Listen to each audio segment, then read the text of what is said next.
जैसे कि आप सभी जानते हैं, सच की हमेशा जीत होती है और हमारी एक छोटी सी प्रयास आप तक बड़ी खबर पहुंचाती है। तो स्वागत करते हैं आप सभी का STS न्यूज़ चैनल पर। आगे बढ़ने से पहले आप इस वीडियो को लाइक और चैनल को सब्सक्राइब जरूर कर ले और साथ में बेल आइकन भी प्रेस कर ले। चलिए बढ़ते हैं खबरों की। आप किस राज शहर से न्यूज को देख रहे हैं, कमेंट में जरूर लिखिए। बता दें, दिल्ली की पटियाला हाउस कोर्ट से आल्ट न्यूज के को फाउंडर मोहम्मद जुबैर को बड़ी राहत मिली है। उन्हें कोर्ट ने जमानत दे दी है। इससे पहले उन्हें यूपी के एक मामले में सुप्रीम कोर्ट से अंतरिम राहत मिली थी।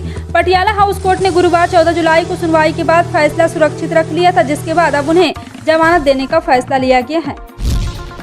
डॉलर के मुकाबले रुपया अपने सर्वकालिक निचले स्तर पर पहुंच गया है। इस समय $1 की विनिमय दर करीब 80 रुपये हो चुकी है। ऐसे में इसका आम आदमी की जेब पर क्या असर पड़ने वाला है? जी हां, आपको बता दें कि सबसे पहले तो ये जान लें कि भारत एक्सपोर्ट के मुकाबले इंपोर्ट ज्यादा करने वाला है, यानी ऐसी बहुत सी वस्तुएं हैं जिनके लिए हम विदेशों से आयात पर निर्भर करते हैं। अगर ऐसा होता है तो आपके किचन में इस्तेमाल होने वाले सरसों, रिफाइंड तेल से लेकर गाड़ी डालने वाले पेट्रोल एवं मोबाइल और लैपटॉप सब महंगे हो जाएंगे। इसके अलावा जिन भी पैकेज वस्तुओं को खाने का तेल का इस्तेमाल होता है वो भी महंगी हो जाएगी, जैसे कि आलू को चिप्स, नमकीन वगैरह।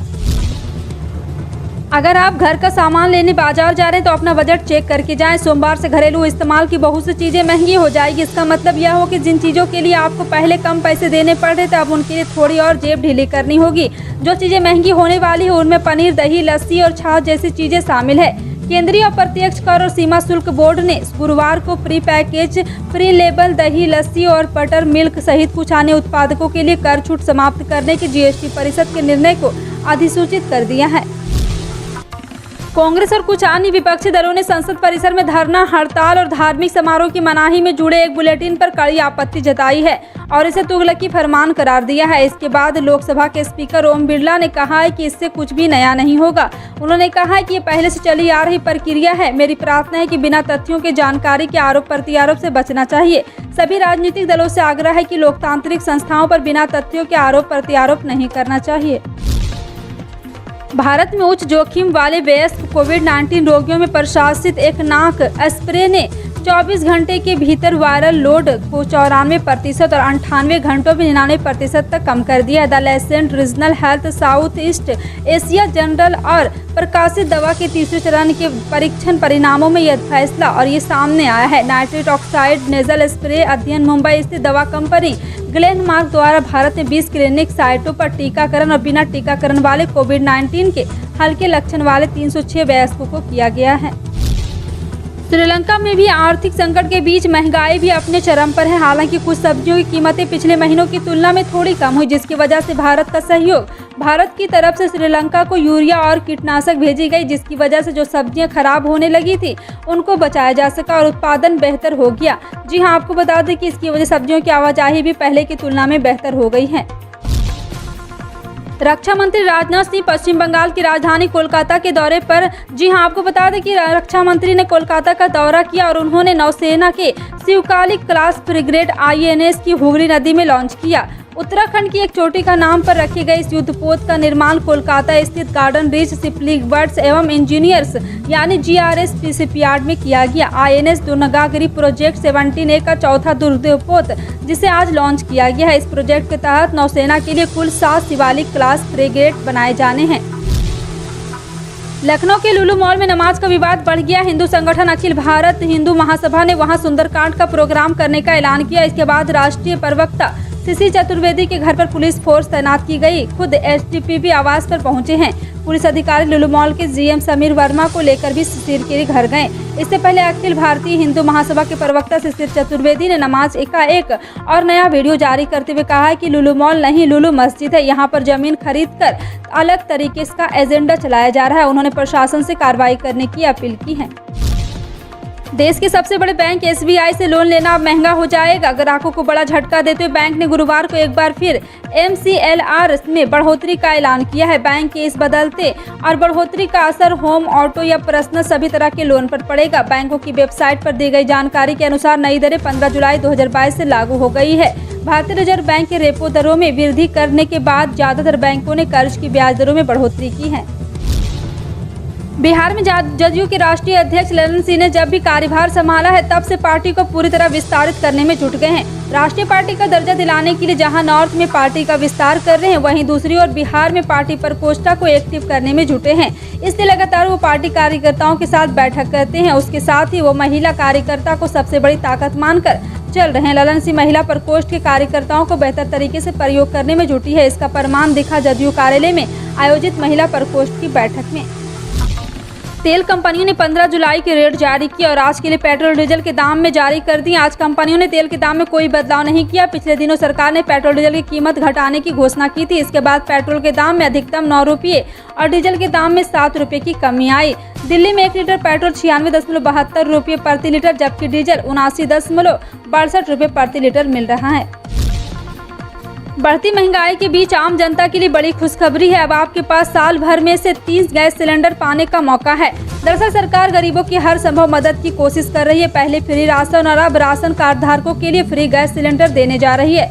सरकार के इस फैसले से लोगों को काफी हद तक राहत मिली है। जी हां, आपको बता दें कि अगर आप भी अंत्योदय कार्ड लाभार्थी हैं तो आपके अब बल्ले बल्ले होने वाले हैं। अब आपको सरकार की तरफ से फ्री गैस सिलेंडर दिए जाएंगे। पुष्कर सिंह धामी सरकार की तरफ से दी गई जानकारी के अनुसार सरकार राशन कार्ड धारकों को सालाना 3 LPG सिलेंडर मुफ्त में दिए जाएंगे। सरकार की फ्री 3 गैस सिलेंडर का लाभ लेने के लिए कुछ शर्तों को पूरा करना भी अनिवार्य होगा।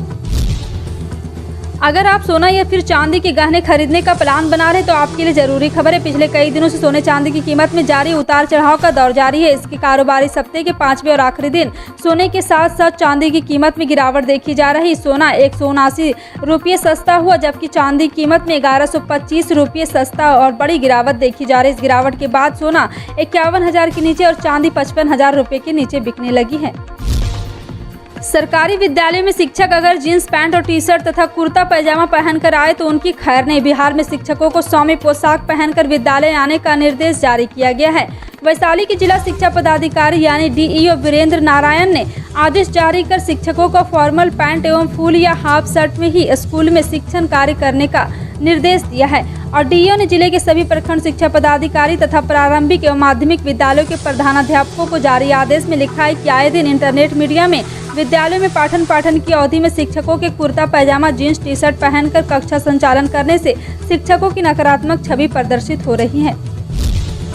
इस दौड़ती भागती जिंदगी में जिस विमान के जरिए आप हजारों किलोमीटर का सफर चंद मिनटों में तय करते हैं, अब उससे सफर करना आपकी जान पर बन सकती है। ऐसा हम इसलिए कह रहे हैं क्योंकि पिछले कई दिनों में विमान कंपनी से जुड़ी ऐसी खबरें सामने आई है जो आपके यह सोचने पर मजबूर कर देगी कि विमान से सफर करें या नहीं।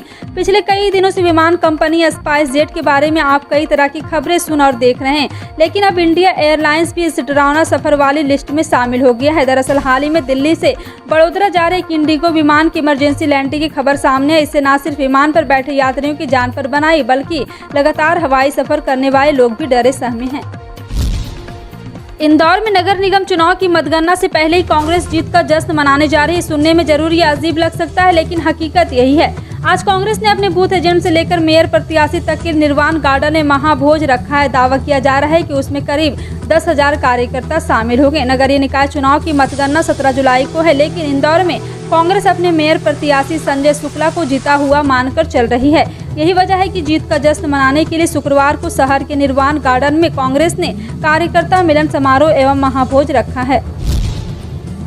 त्रिस्तरीय पंचायत चुनाव में देवास जिला पंचायत में कांग्रेस का अध्यक्ष बनना लगभग तय हो गया है। यहां 18 वार्डों में से 10 पर कांग्रेस के अधिकृत एक समर्थित प्रत्याशी जीत दर्ज की है, जबकि बीजेपी के 3 अधिकृत और 3 समर्थित प्रत्याशी जीते हैं। एक वार्ड में निर्दलीय प्रत्याशी ने जगह बनाई है। देवास के उत्कृष्ट विद्यालय के बाहर कांग्रेस व भाजपा नेताओं का जमवाड़ा है। कहीं खुशी कहीं गम की स्थिति नजर आ रही है। भाजपा नेताओं के एक साथ मतगणना केंद्र के अंदर जाने पर कांग्रेस नेताओं ने आपत्ति भी दर्ज कराई। इस दौरान काफी देर तक कांग्रेस प्रत्याशियों ने हंगामा किया, जमकर नारेबाजी भी की। महाराष्ट्र की एकनाथ शिंदे सरकार ने अपने पूर्ववर्ती उद्धव ठाकरे सरकार के औरंगाबाद को संभाजी नगर करने के फैसले को पलट दिया है। इसके अलावा उस्मानाबाद के नाम को बदलने का फैसला भी पलट गया है। सरकार का कहना है कि उसके लिए प्रक्रिया का पालन नहीं किया गया था और एक बार फिर से इसे कैबिनेट से पारित करना होगा। अब नामों को बदलने के फैसले को स्थगित करने पर उद्धव ठाकरे ग्रुप ने एकनाथ शिंदे सरकार पर हमला बोला है। संजय राउत ने तीखा तंज कसते हुए सवालिया अंदाज में कहा है कि औरंगजेब आपका रिश्तेदार तो नहीं। दोनों के दोनों विदर्भ दौरे पर निकले संजय राउत ने नागपुर में मीडिया से बात करते हुए कहा, केंद्र सरकार द्वारा चावल, गेहूं, दाल और अन्य खाद्यान्नों पर 5% जीएसटी लगाने के खिलाफ शुक्रवार को कर्नाटक में कृषि खरीद मार्केटिंग समिति, कमीशन एजेंट, खरीदार, व्यापारी और श्रमिक संघ ने बंद का आह्वान किया है। राज्य भर में एमएसपी चावल मिलें बंद रहेंगे। State rice mill owner association ने सभी गतिविधियों को रोक दिया है और मांग की है कि केंद्र सरकार अपने फैसले को वापस ले और जीएसटी परिषद खाद्यान्न पर जीएसटी लगाने के अपने फैसले पर समीक्षा करे।